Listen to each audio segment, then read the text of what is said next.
Hindi ka na makakatanggap ngayon ng 500 sa akin kasi bumabasa. Ano ba ang tamang pagbasa nito? Bobo ka! Pag na dumating dito ngayon, bibigyan ko ng 500. Babasa ko sa kanila. Ano, friends? Buti, nandito ka, Prince. Ah, Ibigyan kita ng 500. Ano ba ang tamang pagbasa nito? ano ba ang tamang pagbasa nito? Ano ba ang tamang pagbasa nito? Ano ba ang tamang pagbasa nito? Look ka pala. Nag-aaral ka ba? Napag-aaral ka ba ng elementary at saka kinder at saka high school? Ano ba ang tamang pagbasa nito? Bobo, masiro ka!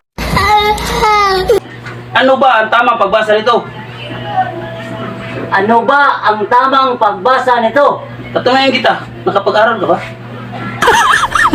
Nag-aaral ka ba ng pagbabasa? Bobo, masiro ka, friends. Simpleng basahin. Ano ba ang tamang pagbasa nito? Oh, basahin ko, ha? Ano ba ang tamang pagbasa nito? Tatanungin kita, nakapag-aral ka ba ng elementary? Dinuruan ka ba ng teacher mo na magbasa? Oh, Bakit ang simple-simple? Ano ba ang tamang pagbasa nito? ano ba ang tamang pagbasa nito?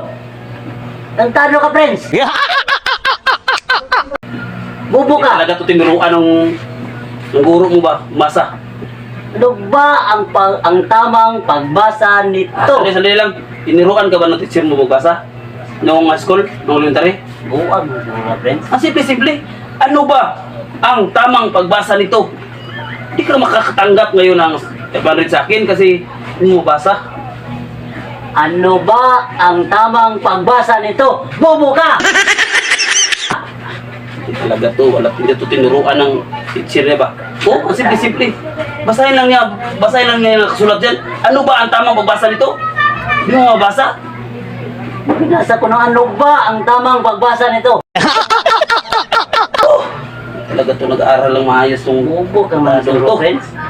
Wala kang pinag-aralan, friends. Kita mo to? 200. Aga na yan, pero? Wag, hindi ko nabasa. Ano ba ang tamang pagbasa nito? Basahin mo ng maayos. Ka naman, no? Ano ba ang tamang pagbasa nito? Hindi talaga marunong bumasa. Ipabasa ng maayos. Bigyan ka nga ng 500. Hindi ka tinuruan, dapat nag-aral ka ng kung bata ka para marunong kang bumasa. Ang simple-simple. Ano ba ang tamang pagbasa nito? Basahin mo. Ano ba ang tamang pagbasa nito? Ano ba ang tamang pagbasa nito? Bobo! Bakit mo tayo mo? Ano ba yung binasa mo dyan? Ito ba yan? Tingnan mo! Ano ba ang tamang pagbasa nito? Oh, pag ako pagbasahin ko yan. Pag ako mabasa, Bobo, mas basahin ko. Basahin mo. Akin itong 500 ko, hindi Oh. ko ibigyan. Ito, tatanggalin ko ang ano nakasulat. Tado ka. Oh. Ano ba ang pagbasa Oh. nito? Ano ba ang tamang pagbasa nito? Tama ka wala!